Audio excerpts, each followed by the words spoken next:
was really that idea of looking at neurotypical peers and expecting to be like them, because I didn't know that I was different.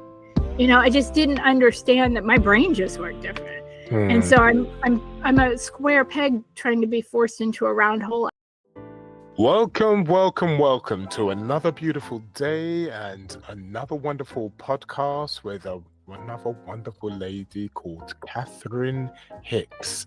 God, I'm getting better at saying these surnames. I'm usually always fumbling surnames, but I must admit, I'm very proud of myself. You do enough of these podcasts and you do get better. Catherine, welcome. Thank you. Thank you for being with us. And what we'll do, as always, I do not have a clue who you are, what you do. Oh, I didn't warn you about that, did I, Catherine? I usually warn people. It's okay. I kind of expected it. Don't worry. Did you?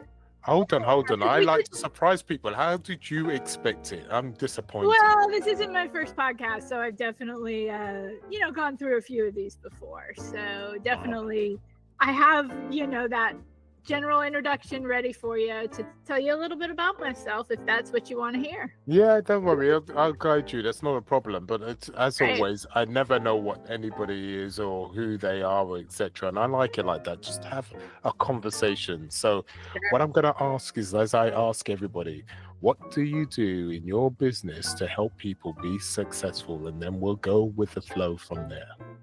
Sure. So I am a product designer, but also a design coach and educator. So I work with a lot of people coming into my industry to set them up for success, to set them up to be successful in their career as product designers. So I do a lot of working with them to understand how to do their job, but also how to be successful in the interpersonal stuff. So I do a lot of interpersonal coaching and mentoring, as well as the day-to-day operations of everything in our industry. And then I also run a product design agency. So I'm working with a lot of startup companies to build their products from the ground up to be successful and to gain traction in their prospective parts of our industry. Okay, so how long have you been doing this for? 26 years, almost 27. So I kind of grew this company and grew my business as the internet grew. So my first job was really in the beginnings of what we would consider the modern internet, and so it's kind of grown and changed throughout that. So I started off doing print work. We did some early video, this ages me, VHS cassette tapes for early extreme sports athletes, so skateboarders cassette and snowboarders. Catherine, what are cassette tapes? I do not know what that is. You'll have to explain to me. What are cassette tapes? They are the precursor to YouTube. You have to stick a tape into a machine to play videos. So I started off there, and then as the internet grew, I grew more onto building websites and building online products. I've probably been doing that about 18, 19 years. And I've always been a consultant, and then and a teacher. And then during the pandemic became suddenly a boss to 15 people and had a full-blown design agency. So I've been doing that for about the last 4.5, 5 years. So things have really been going at a pace, to be honest, and you've been consistently doing what you actually have a passion for and just focusing on that. Yeah, I mean, really, my mom wouldn't let me be an artist. I come from a family of scientists and doctors and engineers and lawyers, so I'm the creative one who was drawing and sketching, and my mom said, you're never going to make a living doing that, growing up. So I don't know what my mom and dad expected of me, but it was not what I'm doing now for sure. But I don't think they saw a path forward that wasn't a struggling artist, and I just happened to find a path in an industry that, I'm the last generation, age-wise, I'm the last generation that grew up without internet and had internet at the same, the internet as it is now. So my parents didn't really see a path forward for that, go to school, become a teacher, I think is what they would have expected, but was able to forge a creative path forward, and I love what I do. I love the teaching and the mentoring and the coaching, as well as love the helping people build products that are their vision and their goals. It's a really satisfying, both sides of that are really satisfying. Hmm. Okay, now you're ADHD, are you not? Yes, I was actually diagnosed during the pandemic. Are we? My nephew was diagnosed. I say nephew, my best friend's son, but he's my Uh-huh. nephew. I'm his auntie, he's my nephew. I get you. Yeah, and my best friend was like, everything they're saying about you, about him is you. And she's also my business partner, so she deals with me on my chaos on a day-to-day basis. I Uh, see. and she and I have worked together in various capacities before we became business partners as well. And so she's like, you need to go get tested. And I was diagnosed in middle of 2020. And so I would have been in my mid 40s when I was diagnosed. And it was real eye-opening that a lot of the things that I struggled with had a reason. It was very validating that I wasn't just lazy and I wasn't just scatterbrained, but there was an actual reason behind it. And the person who diagnosed me said a lot of women my age were not diagnosed because we weren't bouncing off the walls. We weren't bouncing off the walls and destroying things. And he said a lot of people are coming because their kids were diagnosed or they see something in someone in their life. He said, Which is what's just happened to you. which was exactly what happened to me. Yeah. And so it's been an interesting journey over the last 4 years to finally have names and reasons for things that just seemed like failure. Okay, so now you were diagnosed finally. I take it you had the aha moment as soon as they said, yeah, you got ADHD, and the aha moment came because you thought, that's why I did A, B, C, D, E, F, and G. So Exactly. now you said that in your head, take us right back with hindsight where the ADHD showed. And when I say take us way back, you can take us back to the crib if you want, as far as you want. Well, I also have a diagnosis of epilepsy. So a lot of the daydreaming and the scatterbrain nature was kind of thrown onto that when I was a kid. But I mean, I could never sit still. I didn't pay attention to small details. So I would always get like, you didn't finish that sentence on that paper, or your thought was incomplete. Math was always a struggle because I couldn't sit down to focus on it. That was probably the place where I saw it the most. And in talking to my mom after my diagnosis, she's like, a lot of asking you to do something and you not following through. Like my mom and I fought. My mom is very type A organized. She was a nurse.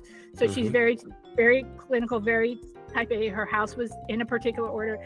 And our main argument my entire growing up was I wasn't following through with what she was asking me to do, and then she'd get mad at me. Why can't you just do what I tell you to do? And that caused a lot of stress and trauma in our lives. But I think the big thing was academically. I could not stay focused on one thing, anything. So in school, I didn't do badly. I could kind of mask and kind of figure it out. But that was a struggle for me to sit down and write a paper. It was a struggle for me to get through a chapter of a book. I don't think here we have to read certain novels at certain ages, the classic novels like Hemingway and stuff like that. And I could never finish a book. I could never finish getting through a book. Just couldn't do it. And then you'd have to write papers on these books and I'd wing it. And so I think for me, it was really a lot of executive functioning issues that I just now know what they are. It was just not that I was lazy and unattentive and didn't care, which is how I got perceived, especially academically. She's not living up to her potential was every teacher to my mom from the age of 12 to leaving school, going to college. She's really smart, she's really brilliant, she can really articulate, but she's not doing the work. Yeah. And I say probably a lot of it because the work was overwhelming and I didn't know why. And that turned into really feeling, I'm just not smart. Yeah, I had the same thing when I was at school with the teachers, especially in one teacher in particular. Used to always say the same thing about intelligence, but I just don't know why it won't focus, this, that, and the other. It's a horrible situation to be in. You know exactly how that feels. And it's Yeah, frustrating too at the same and time. it's super frustrating because I knew it. Like especially writing and creative arts. Those were my areas. Math and science, still not my areas. I'm in graduate school right now, still not my areas. Got through them, but still not my areas. But for me, it was really that idea of looking at my neurotypical peers and expecting to be like them, because I didn't know that I was different. I just didn't understand that my brain just worked different. And so I'm a square peg trying to be forced into a round hole academically. And it wasn't until I got to college where, because of other disabilities that are physical disabilities in my life, I was able to get accommodations, which are in the United States. We have laws around academic and accommodations that you can get if you have a verified disability. I was getting things like more time on my tests. I was getting things like extended deadlines on my things, and I was able to thrive not only in that, but I was also able to focus on the things that my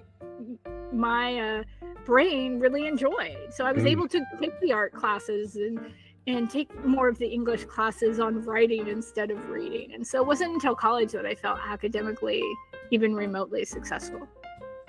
Okay, so as you was a child, you obviously struggled quite a lot in more ways than one. But what kind of support was put into place? Obviously, they didn't know that you had ADHD, but I knew you was really struggling. Did you have any support at all with the teachers? Did anybody take you in hold and try to support you in any way? Or was you just felt like you was alone? I felt like I was alone until probably my sophomore year in high school. I had a really amazing Spanish teacher who I was friends with until she passed away a couple of years ago. She was really kind of that one, when you have that one pivotal teacher that makes a difference in your life.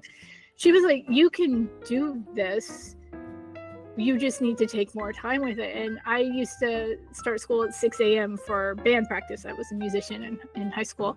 And I would come in after that, and she'd tutor me for an extra half an hour every day, just sitting drinking her coffee in the morning.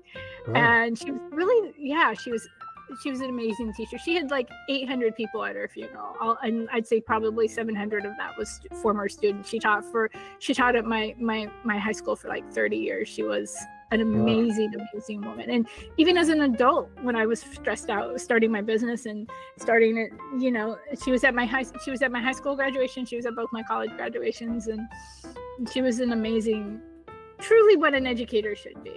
And then my parents would take me to tutoring, and then my parents would just get frustrated. They'd be spending all this money on tutors and stuff, and they weren't seeing any difference. So after a certain point in my academic journey, my parents were just kind of like, this is just her. They kind of resigned themselves to the fact that I wasn't failing. So why put in the extra effort? I wasn't failing. I was getting B's and C's. My parents would have loved for it to be more A's and B's, but I was getting B's and C's. I was going to graduate. They kind of got frustrated with it after a while, because what they saw was me not working. They didn't see how hard I was working. They didn't understand how hard I was working to get the results I was getting. What they were seeing is I wasn't living up to the standards of what they thought I should be with how smart I was. So, those things were a constant battle. And the remnants of that were just the fact that I just felt dumb. I just felt like I'm not getting it. I don't understand why I'm not getting it. I'm busting my butt. My parents are calling me lazy. My teachers are telling me I'm not living up to it. And it was traumatizing academically. I mean, I went to college and struggled to figure out what I wanted to do, because I just didn't think I was capable of anything. Right, so you felt like you wasn't getting it, as you say, and felt very frustrated from that point of view. You felt silly, you felt stupid. How did that affect you leaving school and having relationships, for instance? And so you felt quite dilated as a person, So how did that affect you? I'm the fixer in my family. I'm the fixer in my friend group. You know, I'm the person people come to. I'm not the person who goes to people. And I think that kind of came from the general idea of not feeling worth help. Like I think that's kind of just one of those things that came from it. Not that I had necessarily low self-esteem. I don't think I had any self-esteem that I was worth anything. Whether that was my romantic relationships, my friendships, it was like more, I have to give you everything of me for me to be worthy enough to be in your life, versus it being a two-way street that it is now that I've done a lot of emotional growing up and healing. So I was in toxic romantic relationships. I was in friendships that took advantage of me, because when you've been knocked down in your self-esteem, feeling like you're not capable of anything, you let people take advantage of you. Yeah, it's quite toxic. So you had these toxic relationships around you because you didn't feel like you was worthy, obviously because of what happened in the past and growing up. So I take it things changed when it came to not feeling worthy. So much happened within your life. Did you change that mindset at all? I did, and I think it was when I found what I do now for a living and got good at it. I mean, I've been doing it a long time. I've been doing it pretty much over half of my life. I started doing this in my late teens, early 20s. So when I found something that I could latch onto that I was good at, for the first time I felt like I was good at something that was worth something to other people. You know, people were hiring me to be a graphic designer. People were hiring me. I was having jobs. I was able to pay my bills. I was being successful. So that's not necessarily the healthiest place to be, wrapping your self-worth in your work. But at least it was a starting point for me. Yeah, of course. And it was a starting point to show that you can do, and you didn't have to rely on anybody else to do that. Because I suppose when you was in these toxic relationships, I suppose you felt like you had to not walk away, rely on these people, because if you didn't, right, you'd fall apart. How was you going to cope? I was very much a people pleaser, and I'm a recovering people pleaser now. I still have aspects of it that are still there, because I had no self-worth to know that I don't need to please everyone to be a good person. You know, and I think that came from feeling a little bit just kind of floundering. And so when I glommed onto this career that I do now, it gave me purpose. It gave me focus as much as my brain could focus. It gave me something to focus on. The great thing about creative work, and I think why I've been so successful in it, it's an ever-changing job. So the attention is on the same kinds of things every day, but you're doing very different things within those things. I'm a graphic designer, and one day I could be working on a billboard, and then the next day I could be working on a website, and the next day I could be working on a logo. So even though I didn't know I was neurodiverse, I found a job that really fed my neurodivergent brain in a way that I think was a coping mechanism that I didn't even realize I had. So when I was tested for ADHD at the beginning of the pandemic, the person who tested me, on the paperwork he gave me, said, "You have some of the most well-defined coping mechanisms I've ever seen in a patient." Really? And I'm like, well, I didn't know what I was doing. I was just kind of figuring out as I was going along. But I think I've built a career that it really does allow my neurodivergent brain to kind of just go off in different directions. You know, I mean, there's lots of sub little niches in my industry that allow me to work 3 months on one thing, a week on another thing, 6 months on something else, and I don't get attached.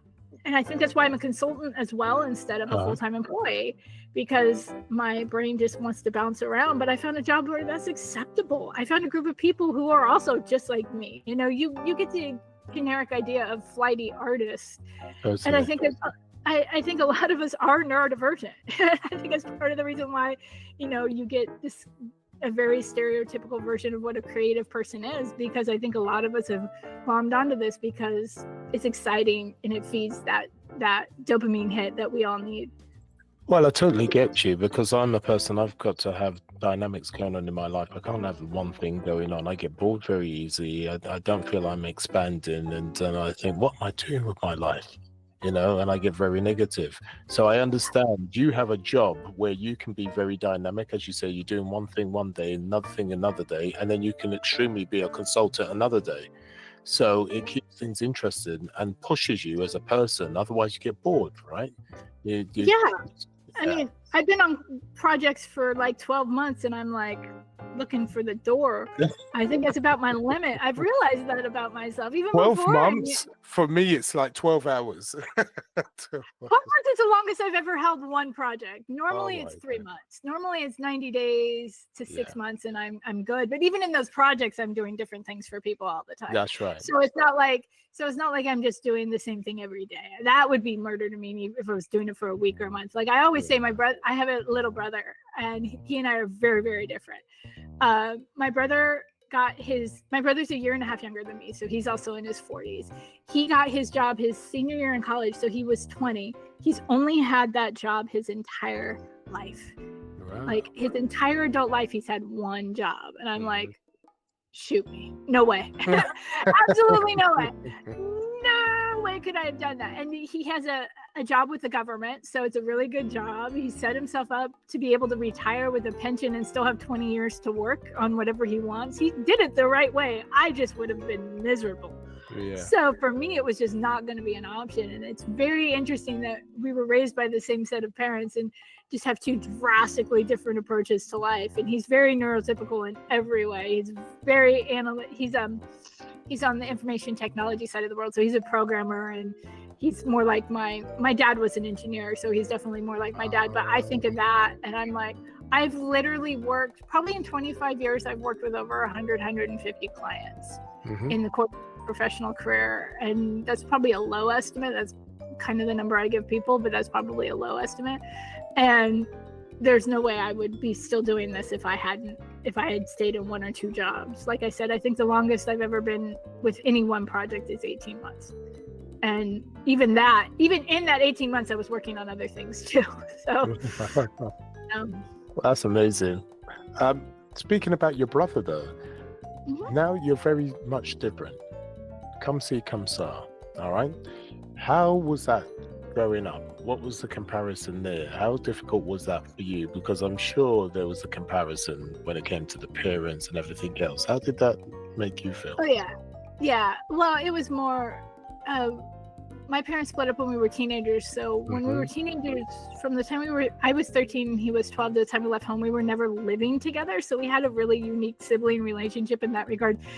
Up until that point, we fought like cats and dogs, typical sibling relationship. But what it was a lot of comparison, especially with my mother. My dad was pretty laid back, but my mom was a little more of the aggressive, assertive parent. My dad was more like just let her be kind of situation. But my mom was always, why can't you be more like your brother? Whether it was blatantly said like that or not. The prodigal son, the one who did everything that my parents expected of their children. My mom has a PhD. My dad was a lawyer, an engineer. My dad had a degree in law, an electrical engineering degree, a math degree, a computer science degree. So my parents were highly, highly educated people.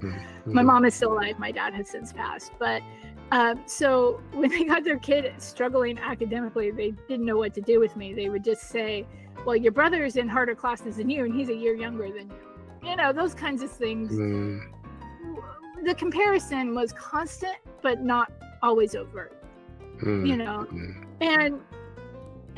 I think it was also different because I also had other chronic illnesses growing up that other than, just that kind of made the comparison a little more cruel sometimes. Like I have physical disabilities on top of being neurodivergent, and then all of a sudden they'd be like, why can't you be like him? I'm like, I can barely get out of bed some days, Mom. And the lack of understanding of the nuances of who I was versus the nuances of who he was also set a rift in our relationship for a long time. I think just now my brother has 3 kids, and now that he has kids and my dad has passed away, we've kind of become closer during my dad's illnesses. But, I think it's a combination of not living together, not living in the same house as teenagers. You know, you're two very different people to begin with. But I think the big thing for my parents was they had a kid who was doing everything that they wanted and expected from their children, and then they had me. You know, and I think that was hard for them to maneuver through, because neither one of my parents were really creative. Neither one of my parents were, you know, my mom is a nurse, my dad was an engineer, and I was an artist. You know, that's just inherently going to be something that sets us apart. No matter what I did, I was always going to be who I was, and they were always going to be who they were. And I think I've learned that as I've grown into adulthood, that they wanted what was best for me, and maybe didn't go about it the way that my very sensitive creative heart could take it in as well. No. And so, Anyway. Yeah, and my mom is still alive, and we have those conversations every once in a while. We're not super close, but every once in a while she'll apologize, or she'll say, you know, that wasn't my intention. And I'm like, it doesn't matter if it was your intention, that was the result of it. You know. And I think the other thing, going back to the conversation we were having about how it showed up, my anger was completely out of control. My outbursts were complete. Like, I had no control of my temper as a kid. Like, I would slam doors. I slammed a door and broke a window when I was upset. I would scream and yell. And I think that those outbursts were also super hard for my family to deal with. You know, and they brushed it off as, oh, that's just what creative people are. You know, they're just temperamental. Yeah, they're just temperamental. You know, they're just temperamental people. And not that it didn't cause conflict, but that was kind of how they brushed it aside. So you had a bit of a difficult life, really. It was wasn't the worst, but then it wasn't the best either. It was a bit taxing, but also put you in a position. Those things actually helped you to be successful, to be more adamant that you was going to achieve, you know. So, and I always say to this with people that tend to be leaders and do great things in life, they do go through some turmoil, and obviously you have some illnesses. You felt like you weren't appreciated at the same time, and everything else that goes with that. And so, because you had gone through that pain, going through the pain of setting up a business was nothing. Yeah, I always say if none of the struggles I had as a kid were there, I wouldn't have even felt brave enough to go do this. Right? Like, I would have just gone and gotten a job and been miserable. Right? Yeah. But instead I said, screw that. I don't want to work for anybody else ever. You know, and I haven't. I mean, I've worked for clients, but I've never really had a boss other than the clients who I work for. In 26, my first job was in December. So starting my 27th year in doing this. And so for me, it was like, I was adamant about doing this from the beginning my way. And I'm very, very fortunate that my father and my mother both ran businesses. So when I got to this point where I'm like, I want to do this on my own, they kind of went, oh, okay, that is something we can help you with. And that's something we can nurture with. My dad ran a law practice. My mom ran a business consulting group. She ran a hospital, a psychiatric hospital. My mom was, I always say my mom is the greatest example of what I wanted to be as a professional and what I don't want to be as a parent. Ever. Yeah. You know, those really interesting combinations of a mother-daughter dynamic can be pretty tricky. But once I decided I wanted to be a business person, then my parents kind of came back around to it, because that was something they both understood. The creative kid who was listening to goth music in the corner and drawing in her sketchbook, they didn't understand. The girl who wanted to start a business and work for herself, they understood because they'd both done it. Yeah. So then it became a much different conversation. It became a much easier conversation with my parents when it was like, I want to do this on my own. I don't want to go work for anyone. Then all the support and all the help came, because both my parents had done it and they understood the struggles and they knew how to guide me in that. Great. So let's talk about your business. So with all that taken into account, the reason why you're able to do what you do is, number one, is because of your ADHD. That's actually giving you the creativity and the dynamic for you to do the things you do very well. That's number one. And obviously with the things that you've gone through in life, that's able to communicate with your customers effectively. And so how does that work out? I mean, what do you do with your customers? Do you have certain projects with your customers? Do you also do speaking gigs? Do you do I do. corporate, anything like that? So Yeah, so I teach and I coach. So those are my primary, secondary things. So I teach and I coach new designers in the industry. So I I've taught classes at Stanford University, which is a really big tech university here where I live. And then I do speaking, and my speaking is kind of all over the place. So I do speaking on design trends. I do speaking on disability advocacy and accessibility in the workplace. And I'm just now, in the last couple of years, starting to speak about neurodivergence in my experience, being a late diagnosed woman and how that's affected me. That's been a new thing over the last couple of years. But primarily on the speaking side, it's really working around the way of how to make sure new designers are getting their foot in the door in the right way to be successful in the industry. So a lot of coaching and mentoring and guiding that I don't think I had. I'm now trying to be of service to people in a way that will help them.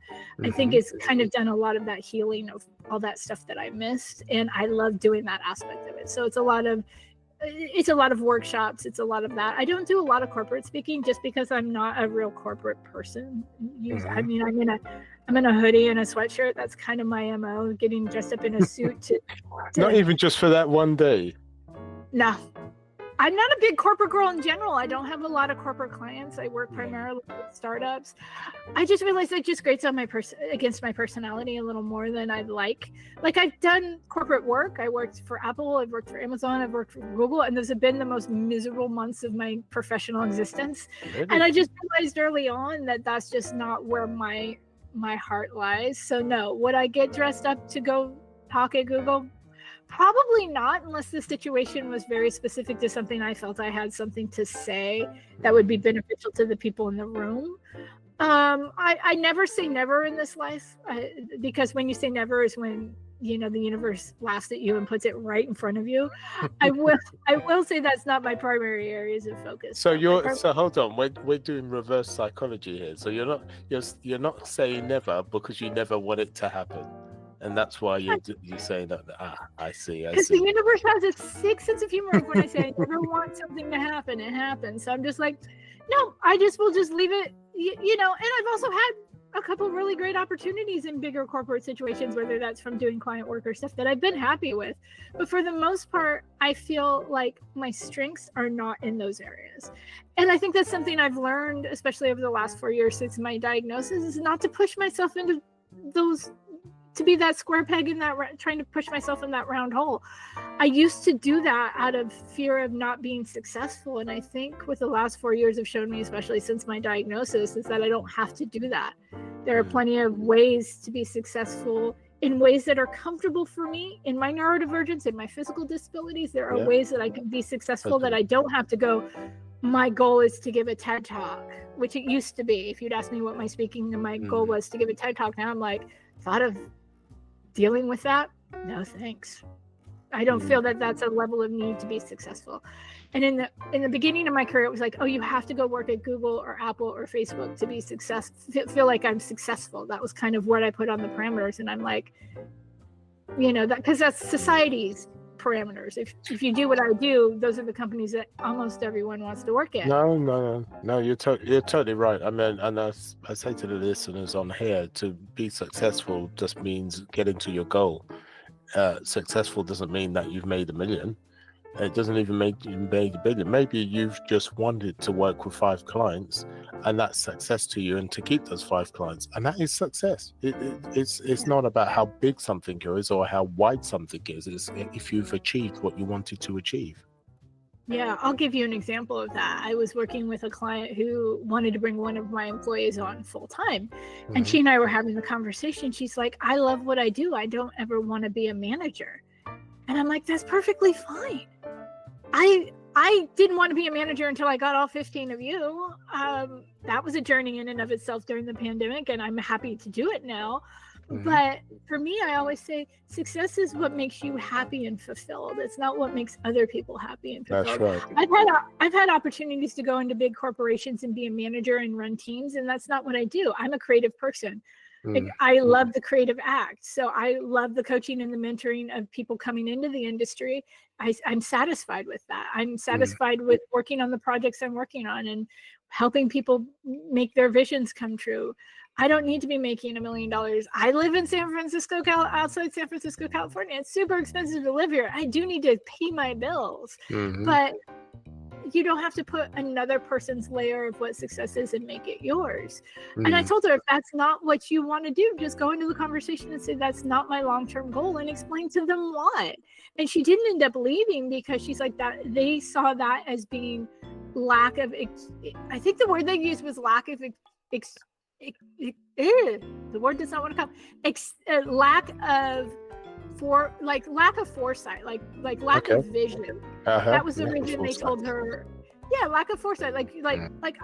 You don't see yourself going somewhere. You just see yourself staying still. And they didn't see that as a benefit. They saw that as, oh, well, you don't have aspirations for leadership. Obviously, something's wrong with you.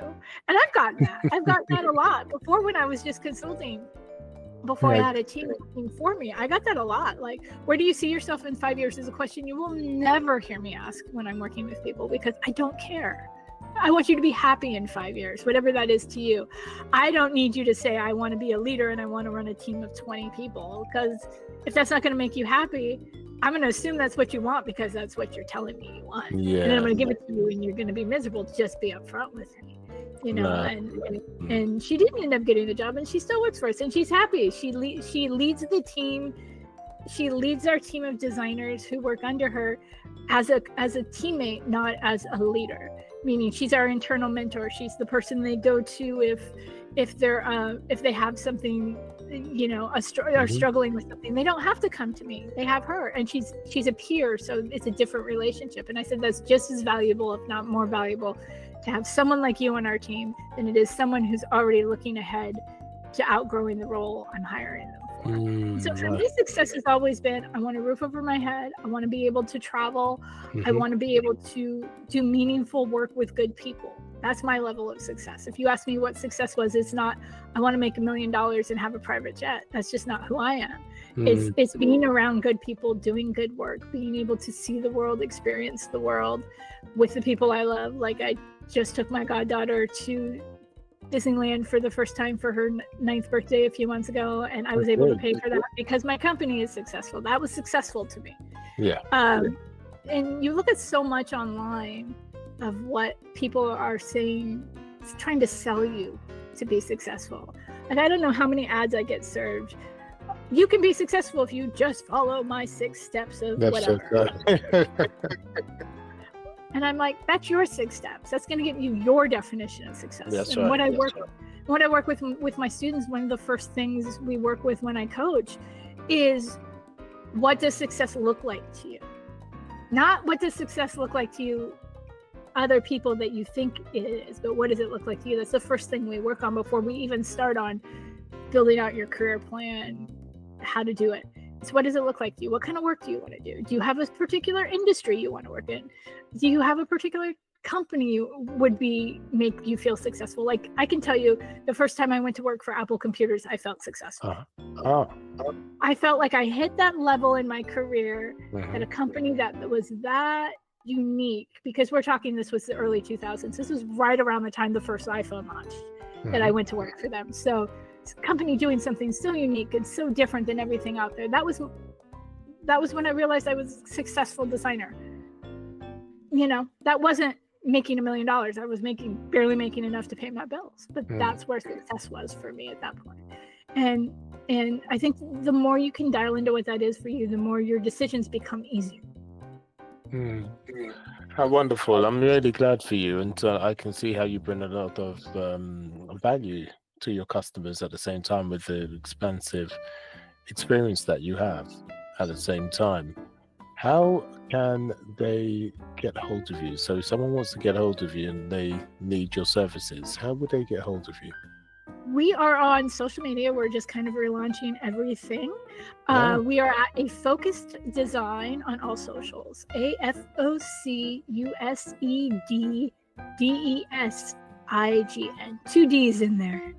And we're just relaunching social. We'll be relaunching some courses around career development for designers. And we are available as an agency if you have any design work. Great. So as you can see, Catherine's had an expansive journey and she worked her ass off to get where she wants. But at the same time, she's enjoyed what she does because she's natural at what she does because of her neurodivergence, her ADHD, which helps her be dynamic, being able to move in whatever direction that she needs to get the job done. And as that said, if you're resonating with her, it makes sense to give her a call and her team and to have that discussion. As you can see, you can't go wrong, right? Catherine, thank you for your time. I really do appreciate your time. Well, thank you so much. Pleasure. In the meantime, everyone, we will speak soon and sayonara.